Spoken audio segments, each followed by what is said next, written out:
We have, when you ready? Good evening, everybody. This is Victory Moments with Vennie. We're going to come from Hebrews 11, verses 1 through 40. We're going to focus on verses 1 through 14. And it's titled By Faith. Now, faith is being sure of what we hope for and certain of what we do not see. This is what the ancients were commanded for. By faith, we understand that the universe was formed at God's command, so that what is seen was not made out of what was visible. By faith, Abel offered God a better sacrifice than Cain did. By faith, he was commended as a righteous man when God spoke well of his offerings, and by faith he still speaks, even though he is dead.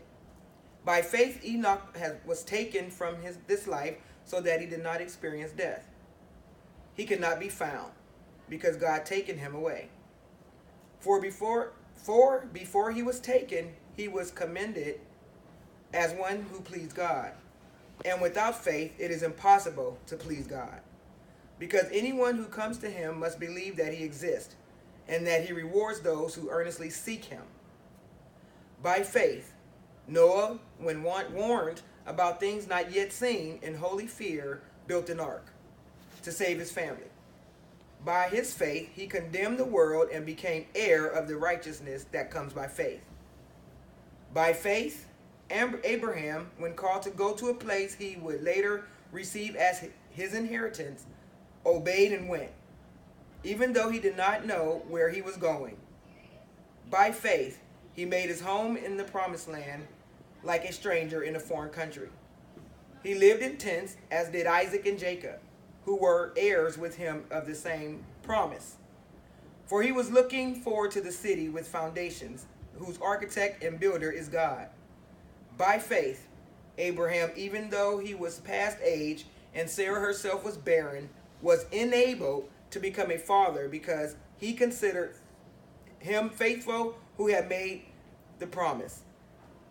And so from this one man, and as good as dead, came descendants as numerous as the stars in the sky, and as countless as the sand on the seashore.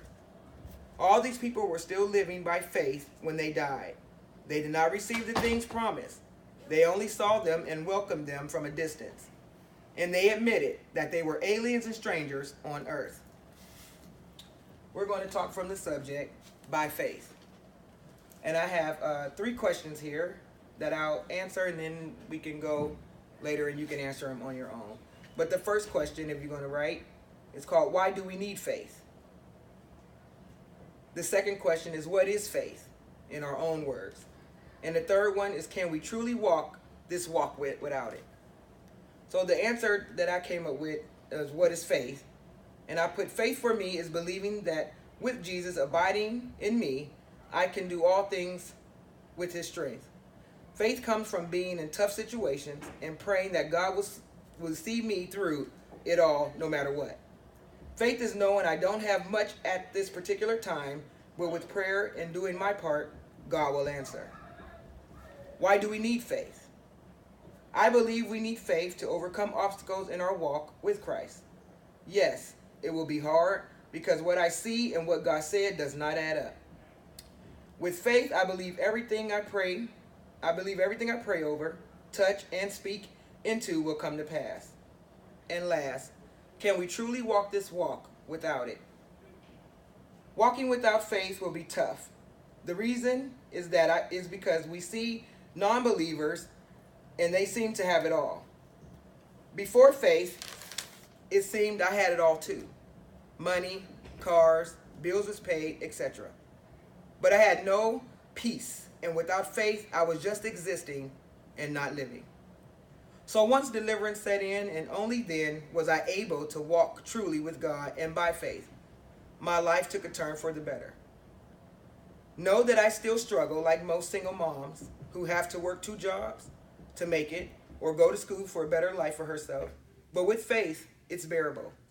So for me, yes, we need faith to truly walk this walk with Christ. Answer these 3 questions for yourself.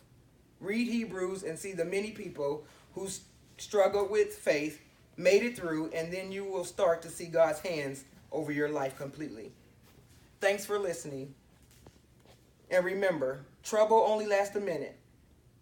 1 Peter 5:10, anger only lasts a minute. Psalms 30 verse 5, but victory lasts forever. 1 Corinthians 15:57. Thank you.